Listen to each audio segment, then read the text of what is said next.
How's it going, ladies and gentlemen? Welcome back to the channel and welcome back to the Range Rover Sport.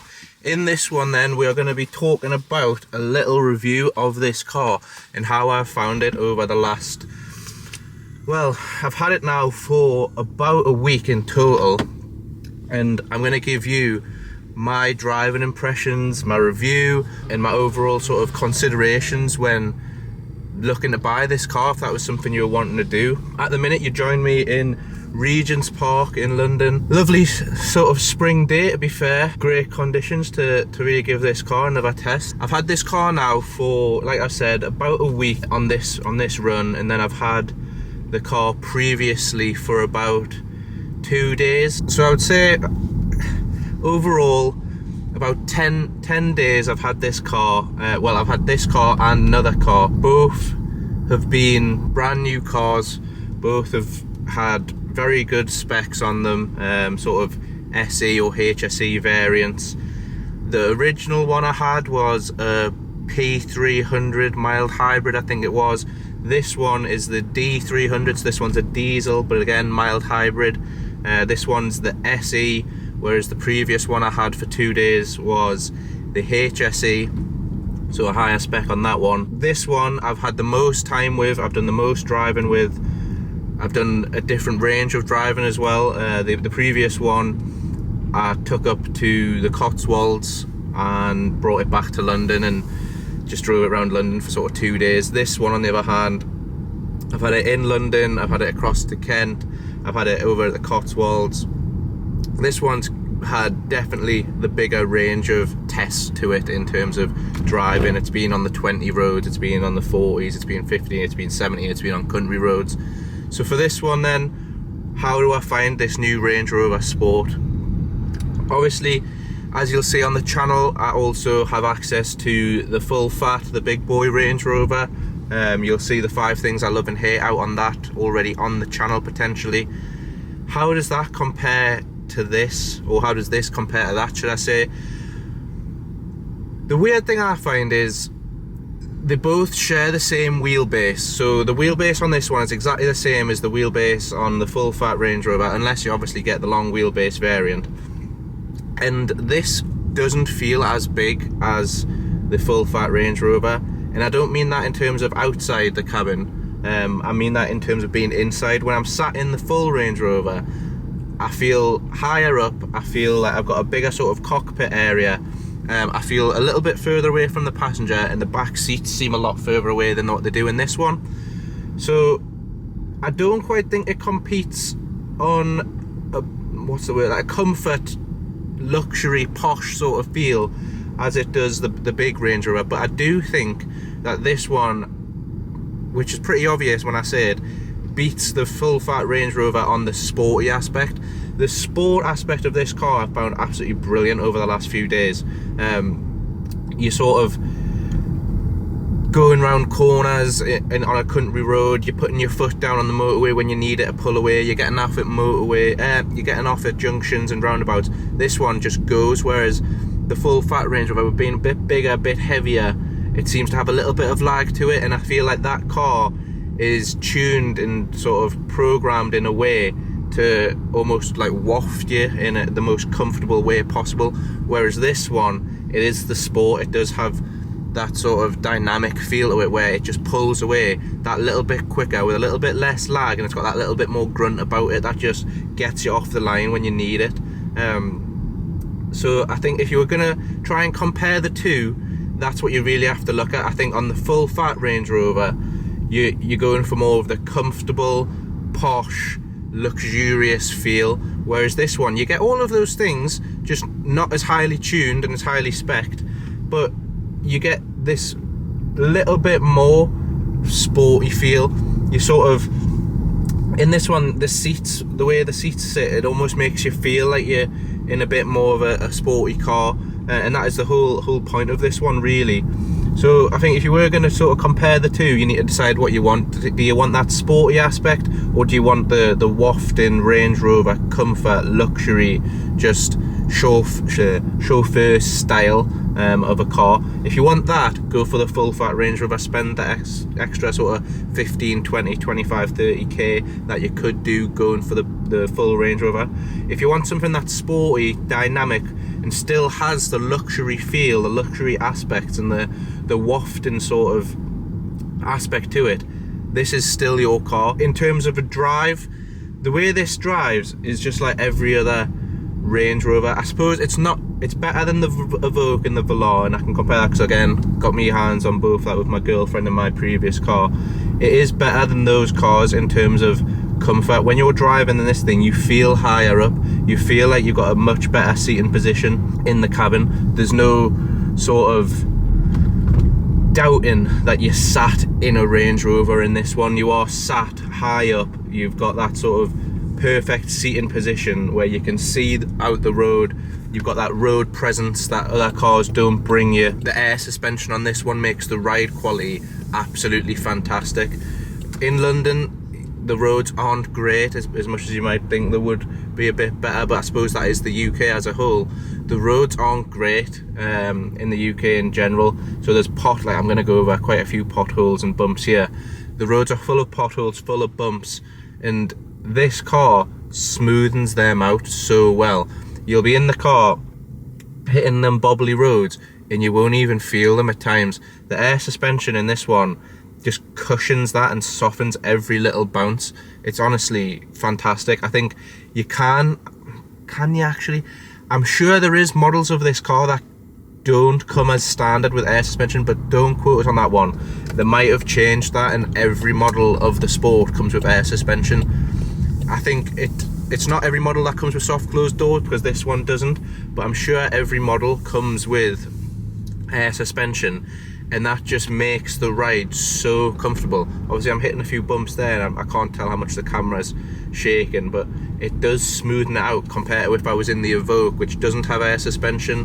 My Velar doesn't have air suspension. My Audi obviously doesn't have air suspension. I know that's a different car completely because it's sporty and lower, but this just smooths out bumps like there's no tomorrow. It does honestly everything it can to make you have that wafting feel when you're driving, just to completely smooth the road out and keep you going on a flat. One thing I have found really good on this one, especially yesterday when I was on some country roads and I had my navigation set up, the navigation, once it's set up and mapped to a route, it will sort of plan your route for you, obviously through the sat nav, but it'll sort of know what I'll obviously explain this a bit better in the Range Rover video. It knows the route and it plans ahead, so it knows that, all right, Owen, you're coming up to a sharper left bend. We're gonna change this air suspension and sort of tilt the axis so that when you're going around that bend, it prevents the body rolling and the chassis sort of tipping. It's all got the technology that shows you the level of the car and your gradient percentages, and not just horizontal and vertical. It gives you sort of the tilt that one car might be on sideways. It gives you how much the wheels are putting down pressure. Honestly, this car, the tech in these Range Rovers now, I know people say, oh, the tech's not great, it goes wrong all the time. It does have its bugs, I'm not going to lie to you. It has its bugs, it has its problems, but if you can get over the glitchy side of the main Range Rover screens, because the general Apple CarPlay screens are fine, I have no issues swiping away on this one. Sometimes the obviously Land Rover, Range Rover's tech system can be a bit laggy and a bit sort of suspect in that sense, but the technology in this one makes this car an absolute dream to drive. On the motorway yesterday for an hour, I had it in its adaptive cruise control setting where it just wafts. You set the speed you want for a start, and then you set up your adaptive cruise so that it registers the car in front of you, and you can choose how many car lengths you want to be away from that car. So if you want to set it as 1, 2, 3, I think it even goes up to 5 car lengths, which is a pretty hefty distance when you think about it. It knows when to speed up, when to slow down, when to brake, when to accelerate. It knows all those things. You put lane keep assist on as well, and obviously it doesn't go around the bends fully for you, but if you've got that little slight bend in the motorway where you hardly sort of doing a sharp turn, or you're not really requiring much movement on the wheel, the car will read the lines on the road and it will slowly start to bring you around that bend while keeping you as in central of the lane as possible. So in terms of driving this one, if you want a car that is just going to be complete comfort, complete luxury, almost chauffeur style, that you can flick in a switch into this dynamic, sporty, aggressive car, I don't really see much more than this. It does absolutely everything. The world of SUVs is probably the most booming world of cars we've got, or genre of cars that we've got at the minute. Like, SUVs are what everyone wants. The sort of coupe and estate seems to almost not be dying out, but you see less and less of them on the road. You listen to sort of STG, and Tony Grover would say SUVs are what this country thrives on at the minute. Like, everyone has a sports utility vehicle, and I do think for what they are, they offer the absolute best of the best, and the Range Rover is the best in class at that. You get everything with this one. You get practicality, you get comfort, you get luxury, you get sportiness, you get a dynamic drive, you get all the tech to make driving a breeze. It's so simple, it's so easy. There's times where I don't even feel like I'm driving this car myself. Once you set it up with all of its driving assistances, you almost become the passenger in the driver's seat, which I know some people won't like, but I do think that's such a good thing for a car. If you're someone who's doing long distance driving, you get bored, you start to get a little bit tedious, and sometimes you just want, especially if you've started early in the morning or it's late, you just want the car to kind of take you where you want to be. It's not fully autonomous, but you just want the car to just drive itself, and this does that for you. In terms of giving you the sporty edge, I've already mentioned, yeah, it hunkers down when it wants to, it lowers itself if you want to put it in dynamic mode, and it really goes, this car. Getting the vibe of it where if you really wanted to exploit this car for its sportiness, it can be done. You just flip a switch into dynamic, put it into sport mode, and boy does this car pull. For a big heavy thing off the line, it can be really, really sporty. You get the little bit of lag sometimes. If you leave it in comfort or eco and you put your foot on the floor, you do get a little bit of lag as it sort of registers, oh god, his foot's on the floor, switch your gear and pull away. But if you have it already set up in sport and dynamic, you don't get that, and it cuts that out really, really well.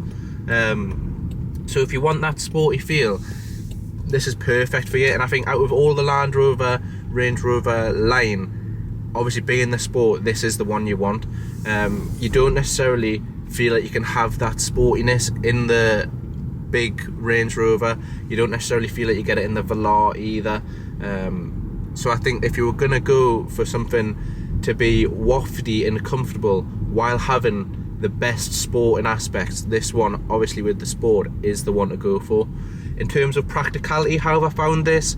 Well, we got a few suitcases in the back, we've got bags in the boot as well, and it carries things with ease. I can't tell you exactly, but I might put it up on the screen now, the capacity of the boot, but the boot will easily hold 2-3 suitcases and a few bags, whether that be shopping or whether that be like hold-alls or rucksacks. It will comfortably do that. You've got plenty room in the back seats if you're a passenger. So if you're sitting in the back, like I mentioned before, it has the same wheelbase as the full fat Range Rover. So when you're in the back seat as a passenger, you're actually getting the same amount of room as you would in the full Range Rover, which is the proper chauffeur-y car. Your knee room is fantastic. You can stretch your legs out. The back seats in there do recline, so you're able to sort of tilt your seats back a little bit and adjust your lumbar and whatnot in the back of there. In the front, practicality wise, there's ridiculous amounts of storage in this car. My girlfriend's dad calls them drug dealer cubby holes, and to be honest, you couldn't be more right. There's so many cubbies in this car that you sort of, if you don't remember where you've put something, you're gonna lose it. This one comes with the fridge. So in this here, you've got the fridge. At the minute, I've got some pineapples and a water in there. Keep and cool while it's warm in London. You've got your 2 cup holders here, and if you push your cup holders back, you then get a bigger storage bin. The storage bins in the sides on the doors are massive. We've got a few bags in that one which holds the camera equipment, and in the right hand side I can fit a Chili's bottle, a normal 1 litre sort of Evian water bottle, my phone if I want to put my phone down there, and anything else. And they also are lined with felt, so things don't bang around. You don't get the noise of rattling when you've got things in there, which is really, really nice and just adds to that comfort of this car. What else in terms of practicality? You obviously have the SUV aspect of this, so in terms of being practical in your driving experience, it does everything for you.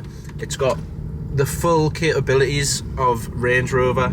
It has all of your driving modes. All that takes is a press of the button here in the center console, and that'll raise a small dial.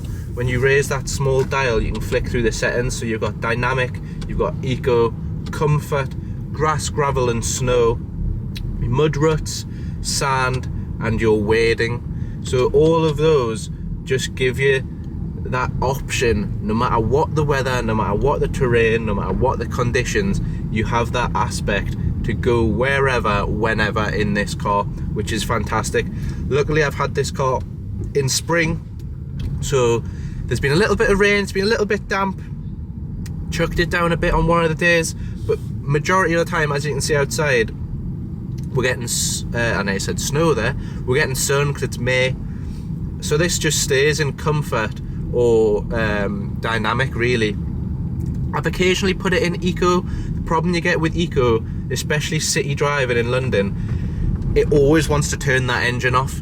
This is a mild hybrid and it always wants to get the engine off. So if you're going sort of less than 10 mile an hour and you're just sort of rolling, your engine will go off. And then if you put your foot down to get yourself going again, you do get that little bit of, not lag, but almost like a click, and then the car realizes he wants to put the foot down, he wants to speed up, and then it'll restart the engine and get you going again. And that can be a little bit frustrating because London traffic, I want to say it's not what this car is built for, but it kind of is these days. This car is built for your city driving. You don't get many people who buy Range Rovers these days to have them for what they were originally built for years and years ago. They're called Chelsea tractors now, unfortunately. So being in London, or being in any other city, but London especially, with how busy it is and the traffic levels you have here, if you put this in eco, it does want to turn the engine off quite a lot, which is a positive. It wants to save fuel, it wants to save the planet, and it wants to be more fuel efficient. It can be a little bit frustrating with how much it tries to put the stop start on and how it responds when you're trying to get the engine back on and pull away. I would never recommend having this in eco for journeys where you are coming and stopping quite often. If you have a lot of roundabouts, a lot of junctions in your trip, I wouldn't put this in eco. I would leave it in comfort, let the engine stay on, and you're just going to get a more comfortable and better drive out of it, I think, because it can be a bit annoying. It gets a bit jolty and a bit stop-starty, and that loses the wafty feel. If you're on the motorway and you know you're going to be on the motorway for an hour, 2 hours, whatever, put this in eco and dream, absolute waft. It saves the fuel, and this is the diesel, so that's another thing. In London, in cities, this one really is not good on fuel consumption as a diesel in the city. So I had this car, obviously when I picked it up, it came fully fueled with 520 miles, so it's got a big tank, and it's got a big mileage to it.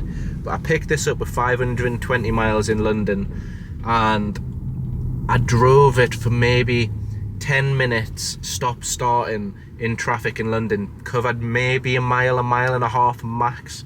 It thought I'd done 20 miles of range, which isn't ideal. So that is a bit of a nightmare.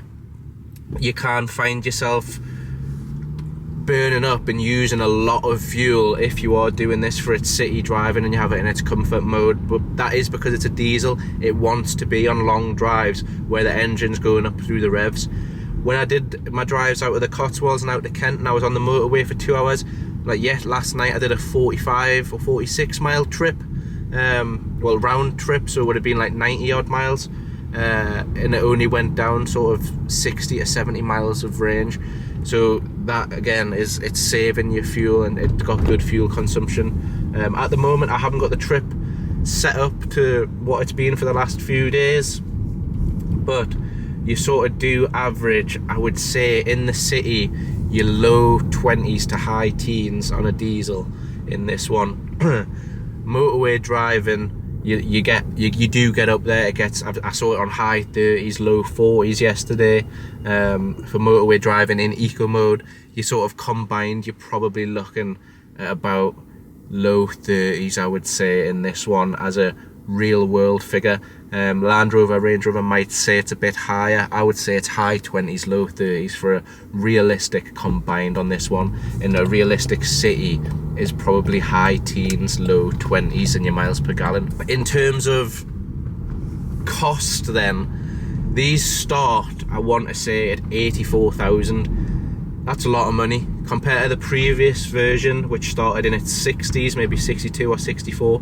Something starting at 84,000 is a lot of money, especially when you think that you want to improve this one's spec. You want to get it a higher spec, you want to give it a better engine, you want to put a few packs on it. You are sort of, when I spec'd up my ideal Range Rover with the bare minimum, I think I was looking at about 92 grand or 96 grand, around there, depending on whether you want things like a fridge. Obviously you take off the fridge, you're looking at more 90, 92. If you put things like the fridge and the deployable steps, you're starting to sort of reach 95 to 100, and these go all the way up above 100. Put a nice paint on here and you're adding a few grand. Put all the packs on that you don't necessarily need, to be honest. You are looking over 100 grand. And that is a lot of money on this. For example, just to give you a few finance quotes, I was quoted 5 grand down on this would be about 1,100 a month.